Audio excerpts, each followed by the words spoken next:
Alright, welcome back to the weekly RedFOX Labs AMA. Joining me is Benny Fairbank, the co-founder and CEO.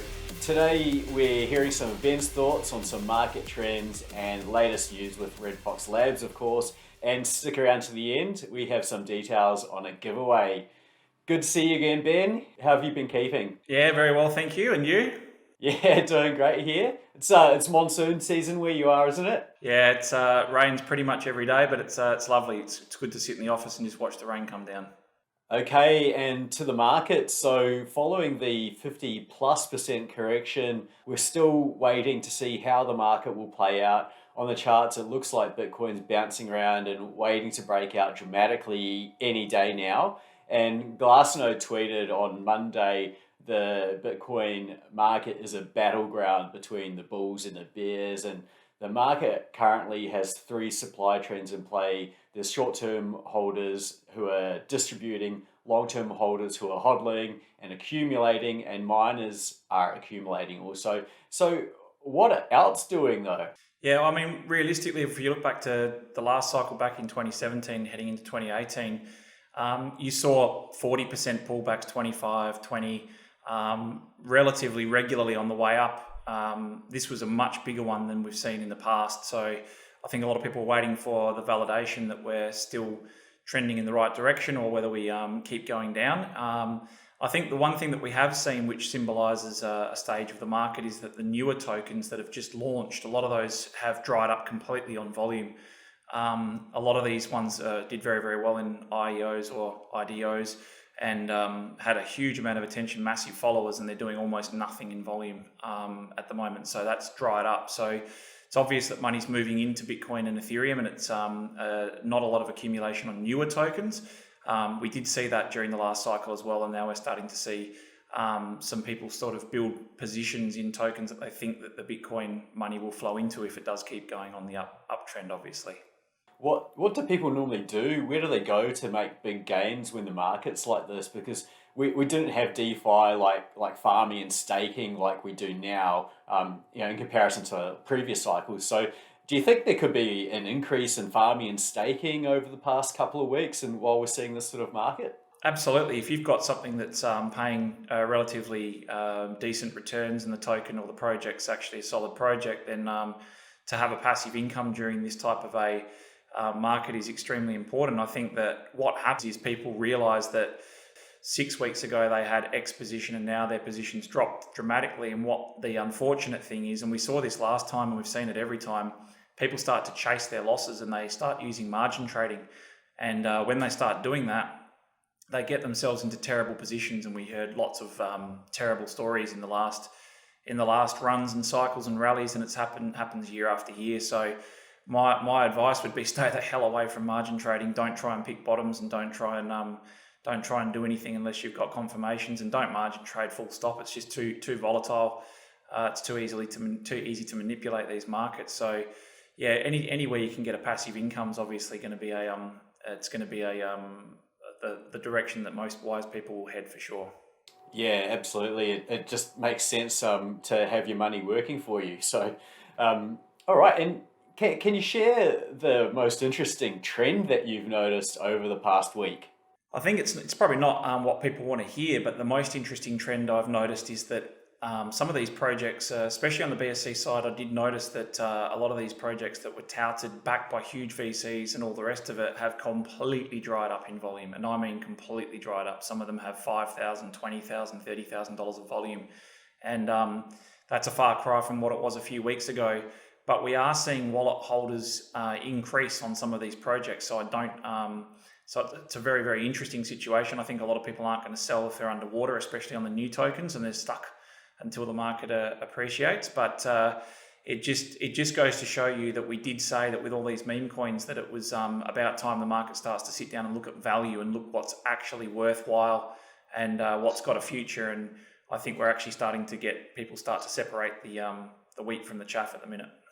How cool was it that Raoul Pal mentioned RedFOX Labs? He touched on some emerging trends actually. He was saying that social, community and the metaverses, the consumer applications, where it's all heading. And RedFOX Labs definitely has its hands on those trends and setting the trends too, for that matter. And just how disruptive this will all be to traditional e-commerce and online social environments like Facebook or Twitter, we don't know yet, right? But imagine there could be some decentralized spaces where people of all walks of life and political persuasions could go and hang out, and they wouldn't be censored or manipulated because of political or commercial interests, and the commercial interests of those in charge. It'd be like the swinging 60s, and I'm imagining Woodstock. What excites you about the opportunities that will unravel in the future? Well, that part doesn't excite me much at all. I reckon we've seen enough in this space to see that there's not a lot of order in that chaos. But as far as like the social community and also the metaverse, I think he's spot on. I mean, it's obvious. COVID's pushed the world that way. I think we've been able to see that very clearly for the last couple of years, and it's only becoming stronger and stronger. So I think companies that are building for 2 to 3 years from now, rather than building for now, will be the ones that prosper. And we're thinking about where things will go 2 to 3 years from now, and not where they're currently at. So he's obviously up with his trends. He's extremely well researched. He's extremely well. He goes through a very, very clear thought process before he talks about his thoughts and views, and they are very well informed and very well educated views. So very happy to have him mention us in such high esteem, which is a huge compliment to us and the team. Okay, so I kind of mentioned my digital utopia. What's your digital utopia? I think just a more level playing field. I think less of the whole. I mean, I know the world loves to fantasize about this whole decentralized and everything's like completely ungoverned and all the rest of it. I see it more as like I've said before, the woman who sells sugarcane juice next to us on the street versus Starbucks.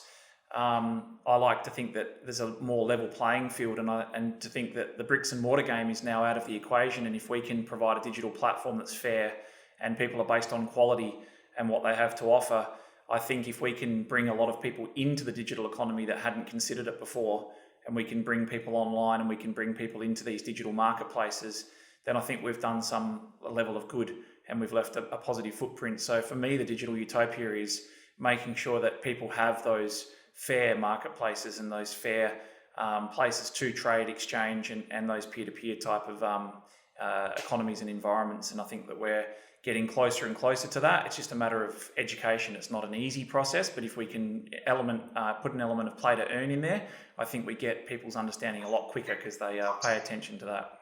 Yeah, I love that, and it's great that you're building this business with those sorts of intentions. And on to some important news. Battling for NFT dominance, Joe Exotic launched his own coin and will be selling NFTs, and Carol Baskin's also launched her own coin. Are you worried about that competition? Not at all. I think you stick to what you know and you stick to what you're good at, and we want to stick to a customer experience and a fully interoperable ecosystem. And I think there's always going to be people that have position, leverage, fame, clout, and they'll capitalize on opportunities. And I think that's good luck to them and fair enough. And it's a good idea if they get what they want out of it. But ultimately, ours is a much more longer term, more grounded vision and we're here for the long term. We don't just see one little trend and jump on it, and then we're in and out. We're building something that's much more long standing. And yes, we absorb trends, and yes, we move with trends, but ultimately the end goal doesn't change for us. And that fully interoperable ecosystem, I don't see things as I welcome competition. I think it's great, and I want to be able to compete against all the big guys in each of the verticals that we're in. But not ever afraid of competition. If you're afraid of competition, you're not going to last very long. Right, bring it on, eh? Now, before we move on, just a quick shout out to Carol in Tampa, Florida, and Joe in Cell Block H. All right, so more competition. Mr. Wonderful Kevin O'Leary is now creating his own DeFi platform. Now, here's a guy in 2019 called Bitcoin Garbage, and now he's saying NFTs are going to be phenomenal. Just wait until he discovers the possibilities of the metaverse. Anyway, more competition must be a good sign with mainstream guys like Kevin O'Leary adopting. Yeah, I mean he reads news, he's told what to say. So every now and then they probably try and have a thought themselves. So he's probably turned around and thought, hang on, what I'm being fed to read is not that accurate. So yeah, look, everybody's going to join eventually. Everybody's going to be part of this in some capacity or fashion. It's just the way it is. People resisted the internet movement. People resist every type of technology movement. But ultimately, in the end, we understand that blockchain and a lot of the things associated with blockchain will be integrated into everybody's lives, and it's a matter of no one wants to be the first, no one wants to be the last, but the fact is that they will all come at some stage.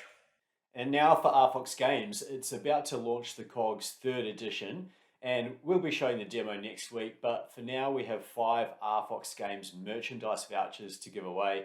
To enter, we're asking you to answer the following question. What feature would you most like to see in the KOGs 3rd edition game to be launched this June? The team will choose the 5 most creative answers, and you never know, it might even be used in the game one day.